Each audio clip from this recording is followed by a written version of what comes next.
لیکن ہمارا جو اصل قائد ہے وہ رسول اللہ صلی اللہ علیہ وسلم. اللہ تعالیٰ خود فرما رہے ہیں وَإِنَّكَ لَعَلَىٰ خُلُقٍ عَظِيمٍ، اور سورہ الاحزاب کی آیت نمبر 21 برسوں سے آیت کریمہ کے تعلق سے کلام ہو رہے ہیں. لَقَدْ كَانَ لَكُمْ فِي رَسُولِ اللَّهِ أُسْوَةٌ حَسَنَةٌ، یقیناً تمہارے لیے رسول اللہ صلی اللہ علیہ وسلم کی زندگی میں بہترین نمونہ موجود ہے. ایک اور نقطہ اس میں ہم سمجھ لیتے ہیں. دنیا میں مختلف اقوام کو اپنے کچھ قائد اختیار کرنے پڑتے ہیں. میں تراشنے کی بات نہیں کرتا. اس قائد کی تصاویر لگائی جاتی ہیں، اس قائد کے خطابات کی کوٹیشنز ہوا کرتی ہیں، اس قائد کا کوئی سلوگن ہوا کرتا ہے، اس قائد کی کچھ باتیں ہوا کرتی ہیں جس سے قوم کو متحد رکھنے کی کوشش کی جاتی ہے. یہ دنیا کی اقوام کی ملکوں کی ضرورت ہے.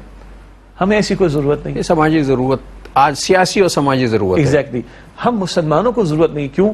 ہمیں جو قیادت اور نمونہ اور رول ماڈل رسول اکرم صلی اللہ علیہ وسلم کو عطا کیا گیا وہ گلوبل ہے. مثلا ہمارے ناظرین کے لیے بڑی سادہ سی بات ہے لیکن بڑی دلچسپی کی بات ہوگی. ایک مسلمان گھرانے میں بچہ پاکستان میں پیدا ہو، افغانستان میں پیدا ہو، آسٹریلیا میں پیدا ہو، امریکہ میں پیدا ہو، فرانس میں پیدا ہو، افریقہ میں پیدا ہو، اس گھرانے میں جب مسلمان گھرانے میں بچہ پیدا ہوتا ہے تو کان میں اذان دی جاتی، 7ویں دن عقیقہ کیا جاتا ہے. کیا رول ماڈل ہے؟ دنیا کے کسی کونے کا مسلمان ہو، کسی کونے میں رہنے والا ہو، ان سب کو جوڑنے والا اسوہ ہے رسول اکرم صلی اللہ علیہ وسلم کا. ارے یہاں تو ایک قوم نہیں جڑ پاتی اپنے کسی قائد کی بات پر، اس کی بھی پوزیشن آ جاتی ہے. اور یہاں کونے کھدرے میں دنیا کے کسی بھی کونے میں مسلمان رہتا ہے. جب بچہ پیدا ہوگا کان میں اذان، جب 7واں دن آئے گا عقیقے کا معاملہ، جی 5 وقتہ نماز کا معاملہ، سال میں 2 عیدوں کے تہوار کا معاملہ، رمضان شریف کی بات آ جائے گی، نکاح ہوگا. گیا گزرا مسلمان بھی کتنا بے عمل کیوں نہ ہو، نکاح ضرور پڑھواتا ہے. وہ نکاح کا پڑھانے کا طریقہ کہاں سے آیا؟ رسول پاک علیہ السلام نے عطا فرمایا. میت ہوگی کتنا بھی عمل مسلمان ہے، جنازہ ضرور پڑھوائے گا، دفنائے گا ضرور. کہاں سے آیا؟ رسول اللہ علیہ السلام کا طریقہ کار. یہ اتنا خوبصورت نقطہ ہے. تو جیسے اللہ نے دین گلوبل عطا کیا تو اللہ کے رسول علیہ السلام کی رسالت گلوبل ہے، قیامت تک کے لیے ہے. اللہ کے رسول علیہ السلام کا اسوہ بھی قیامت تک کے لیے ہے. شمال، جنوب، مشرق، مغرب کے مسلمانوں کے ان معاملات میں آپ دیکھیں یکسانیت اگر آ رہی ہے تو وہ رسول اللہ علیہ السلام کے اسوہ سے. حد ہے. سبحان اللہ. ساری دنیا کا مسلمان دنیا کے کسی بھی کونے میں کھڑے ہوگا، جب نماز کے لیے کھڑا ہوگا تو کیا کرے گا؟ رخ کہاں کرے گا؟ مسجد حرام کی طرف. مسجد حرام فولوا وجوہکم شطر المسجد الحرام. ہمارے بعض لوگ تھوڑے پریشان ہو جاتے ہیں، ذرا سا کونا ادھر ہو گیا نا، جائے نماز کا ذرا ادھر ہو گیا، او بھائی بالکل اس کا اہتمام کرنا ہے، ذرا دائیں بائیں ہو جائے، پریشان نہ ہو. اللہ تعالیٰ نے یہ نہیں فرمایا کہ خانہ کعبہ تمہاری ناک کی سیدھ میں آ جائے. نہ فَوَلُّوا وُجُوهَكُمْ شَطْرَ الْمَسْجِدِ الْحَرَامِ، مسجد حرام کی طرف رخ ہو جائے بس.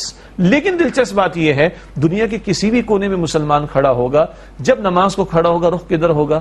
بیت اللہ مسجد حرام کی طرف ہوگا. سبحان اللہ. اور سوچئے، بلکہ دل کی بات عرض کرتا ہوں، بعض وہ لوگ جو سنت کا انکار کرتے ہیں معاذ اللہ، احادیث کا انکار کرتے ہیں معاذ اللہ، اور جی بڑے اختلافات ہیں، یہ ہے وہ ہے. وہ اللہ کے بندے ذرا غور تو کر، اجتماع کس قدر ہو رہا ہے، اجتماعیت کس قدر آ رہی ہے، یکسانیت کس قدر آ رہی ہے، وحدت کس قدر آ رہی ہے. ساری دنیا کے کسی بھی کونے میں مسلمان نماز کو کھڑا ہوگا، فجر کے 2 فرض ہی پڑھے گا، کوئی 3 نہیں پڑھتا. ظہر کے 4 فرض پڑھے گا، 3 یا 4 نہیں، کوئی 5 نہیں کوئی پڑھتا. عصر کے 4 ہوں گے، مغرب کے 3 ہوں گے، عشاء کے 4 ہوں گے. کون دے رہا ہے وحدت؟ کون دے رہا ہے یکسوئی؟ ہر نماز میں پہلے قیام ہوگا، پھر 1 رکوع ہوگا، پھر 2 سجدے ہوں گے. ایک رکعت میں 2 رکوع نہیں ہوں گے، ایک رکعت میں 3 سجدے نہیں ہوں گے. کوئی مسلمان ایسا نہیں ہوگا کہ پہلے رکوع کرے گا، پھر قیام کرے گا، پھر سجدے کرے گا. نہ، یہ وحدت کہاں سے آ رہی ہے؟ تو حضور کا اسوہ اگر اس نہج پر ہم سوچیں، چاہے کتنی بے عملی مسلمانوں میں دکھائی دے رہی ہے، اسلام آج بھی ہمیں جمع کرتا ہے. نماز کیا ہے آخر؟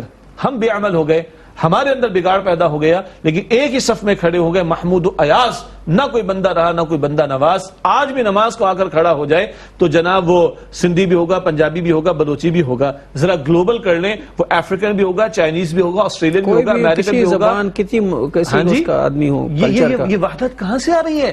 تو اسلام آج بھی زندہ ہے، اس معنی میں تعلیم رہے گا، اور حضور کا اس وقت قیامت تک کے لیے رہے گا.